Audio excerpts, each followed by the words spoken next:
Good morning, good afternoon, good evening, wherever you are, whenever you are. Hello, thank you for watching my videos. It's Mike, it's February 15th, 2009, and as you can probably guess by the background, I may not actually be in England anymore. Well yes, actually what happened was I played a little trick on my children. I'm actually in Canada right now. I will be flying back to England tomorrow. So, I thought, well, I'll do a little report. People out there have been a little concerned. How have I been, etc. I've been fine, thank you. Now, of course, in reference to my earlier videos, this is the week that the world will end. Obviously not. We're still here. We still apparently have a government, and the US dollar seems not to have tanked.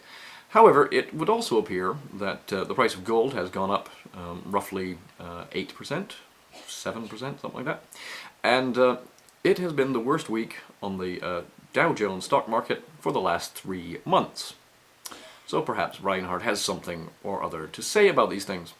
So, before we write off everything that Reinhardt has to say, just be aware that my previous videos were my interpretation of this. I don't think we should blame Reinhardt for that. There you go. Now Reinhardt's been putting some weird videos up, thank you very much. And if you look at his homepage, you'll notice that he too has this thing about the Dow Jones. Now I'm glad I did raise a point about the stimulus package. Lots more people have been investigating it, and yes indeed, there does seem to be some suspicion over the healthcare spending and the way it was played up. But there's lots of other stuff in there that isn't quite right, and more than likely people have been looking at that, and I won't comment any further. Okay, so to begin today's report, something funny. So there was an article in the local press here, which I pulled up onto the links down there now, I guess. Yes, woman pleads, or wife pleads guilty to exercising husband to death. Apparently what this is some woman, they've got a video of her hovering over the side of a swimming pool while this man, 73-year-old man, swam around and tried desperately to get out of the pool, but the woman basically wouldn't let her out of the pool, and he swam for quite a bit and died of a heart attack. Now, one thing that wasn't mentioned in the, or really wasn't highlighted in the Canadian press, was that the fact that the woman was actually a man. This was a transgender woman, and she had a sex change, or a gender realignment in 1993. Well, she married this guy 4 years ago, and now wants his money. So it's a very interesting little funny story. Now to make something a little more humorous, I've included a link to a YouTube video. Hottie with HKG-36 uses live ammo on attacker. This of course is in reference to the current hoo-ha over gun control in the States. And of course the Second Amendment is not about protecting your house, it's about protecting your country, but regardless.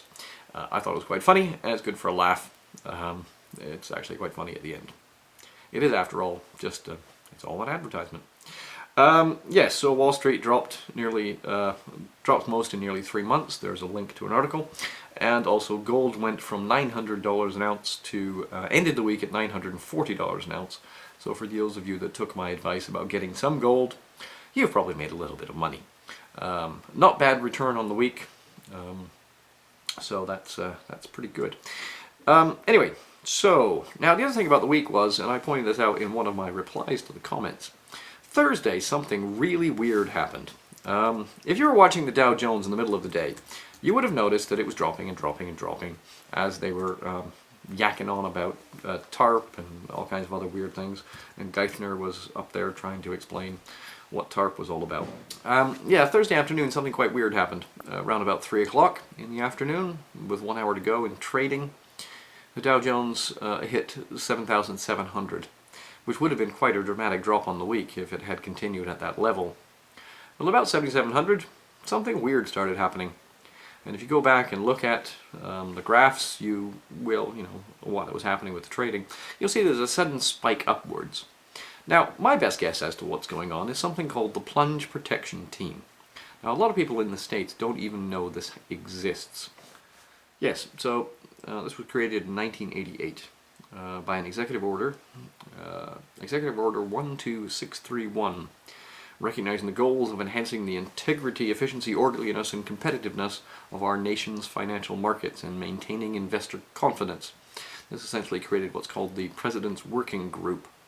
What the PWG, otherwise known as the Plunge Protection Team, does is works in partnership with the Secretary of the Treasury, Chairman of the Federal Reserve, Chairman of the SEC, Security and Exchange Commission, and Chairman of the Commodity Futures Trading Commission. And they work together to effectively boost the market back up whenever it looks like it's going to tank in a dramatic way that would be bad. Now, the first time this was ever used was after the September 11th attacks. When the market reopened, essentially it was propped back up by the Plunge Protection Team. Well, over the last few months there have been a number of cases where this has happened, and it raises the question as to, is this the market actually behaving, or is this the Plunge Protection Team manipulating the market? Which of course casts doubt over the entire stock market. So I've included a whole bunch of links about the Plunge Protection Team for those of you that don't believe this thing could possibly exist. Right, so this weekend, Friday, in fact, the G7 finance ministers met in Rome. Now, we don't know for exactly what was going on over there, but we do have the text of the official communique from the G7 meeting. And I've included that, and essentially basically saying, okay, we're going to continue doing this, we're going to continue stimulating the economies, we're going to find different ways of doing this, and we're going to give greater powers to the Financial Stability Forum. What is the Financial Stability Forum? I'll link that over here. It's essentially a bunch of different groups and task force and so forth, trying to find a way to improve the overall world markets. A large part of it is the International Monetary Fund, but there's all kinds of other things in there, and it does things like accounting standards and auditing standards and so forth. Positioning yet again for a much stronger International Monetary Fund and a much stronger World Bank. So please take a look at that stuff, because that is leading us somewhere that we probably don't really want to go. And of course they always stress within these communiques that national interests, national regulators will always be held first. Okay, but what if there are no nations? Okay, and finally, this weekend. So I was here in Canada. That was primarily to see my significant other and my two boys, my two youngest boys. Now, my second youngest boy had a bit of a problem. He seems to have picked up a stomach thing, some kind of stomach bug. He was out at they went out to a Valentine's Day party at their school, and when they came back, okay, they were tired, they were great, and they went to bed. When they woke up in the morning, my eldest didn't feel very well. He said, "Oh, Dad, I've got a sore stomach. What am I doing?" Well, I won't go into the gory details, but my Valentine's Day was not one of the best ones I've ever had in my life. I think I'm ranking it 4 out of 10. Now, one of the things that happens when little children get ill is you always worry, are they getting enough liquids? Are they what's happening? Well, one of the things that someone discovered quite a while ago, and when I say quite a while ago, I mean 3,500 years ago, was that in cases of, where children are losing fluids because of, whatever reason, diarrhea, etc., there's a really good solution, an easy solution to it, and it's called a salt-sugar mix. And the chap that originally discovered this, let me just pull this up here. So this was originally documented by an Indian healer called Shashruta from about 1500 BC. And since that time, special drinks, herbal teas, etc., having soups and broths, been found a traditional treatment of diarrhea in many parts of the world. Now, the World Health Organization, and I've included a link here to this concept called oral rehydration therapy. Now, this is quite important, and the reason I'm mentioning this is not just about my son and his little stomach problems. Cholera has been spreading dramatically in the last 3 years. Cholera is pretty much everywhere. There's all kinds of other stomach bugs floating around more and more. the retrovirus that you get in hospitals, and it can kill young children and also kill older people. There's a real easy solution to this, and it's called a salt-sugar mix. Now you need to have a certain amount of sugar and a certain amount of salts, and some potassium perhaps. And what this does is it replaces all the electrolytes within your body. So we picked up a bottle of some stuff, and we picked up a little packet of, in this particular case, this is a brand name here in Canada called Gastrolite. Okay, and the basic idea is you have some sugar in there, you've got some disodium citrate, some potassium, potassium chloride, and sodium chloride. Now, one of the things about this little particular package, I took a look at it, it's also got aspartame in it, and I said, nope, I'm not giving that to my son. So then we said, okay, well, what else we got? So there's a name brand of this, which is called a Pedialyte here. And that also doesn't have a lot of sugar in it. And it's got this thing called sucralose and some other weird things in it. I'm like, what is this stuff? All you need is salt and sugar. Why are they adding all this crap to it? Why don't they want people to get better? So I went out and I found this particular mix. I couldn't find the powder form for whatever reason. I had to buy a mixed one, a pre-mixed one. And anyway, he's fine now, so... You know, a few hours later, well, not a few, maybe like 8-10 hours, he's back up and running around and making noise, and I had to go tell him to shut up so I could do the video. So, real easy solution for this stuff. You don't need to go and buy all these chemicals and pharmaceuticals to get children better. Now, one of the things that someone pointed out to me is this rise in cholera worldwide. And the World Health Organization published something a while back which caught my eye, which unfortunately I can't find the link for right now. But one of the other things on the World Health Organization is this concept of oral rehydration salts.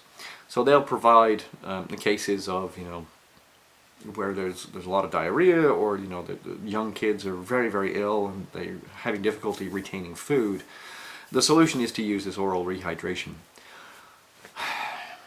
One thing that not a lot of people are aware of is that in 2006, the World Health Organization changed the formula. Now, the original formula for the oral rehydration solution is 20 grams of sugar, in this case glucose, but it's sugar, 3.5 grams of sodium chloride, 2.5 grams of sodium bicarbonate, and 1.5 grams potassium chloride. There was a number of studies about this that have been done, and there's all kinds of concerns about the changes they've made. And essentially, and I've linked the actual documentation from the World Health Organization here, essentially they've cut the amount of sugar quite dramatically.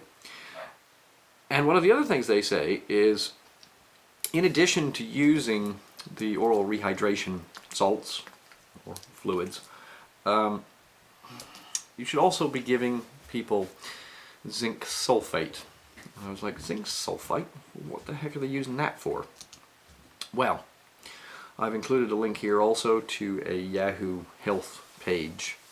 One of the things that happens if you take this is it makes antibiotics less effective.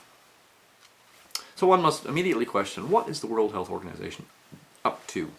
They basically say, this is really, really great, except in cases of cholera, where there is a lot of cholera. It doesn't work terribly well.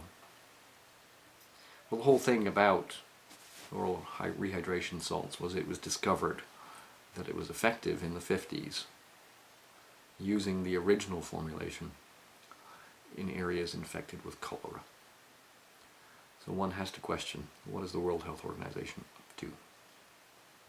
Okay, everyone, that's my report for the day. Peace, love, understanding, think about things. And I will speak to you again, most likely, on Tuesday. Okay.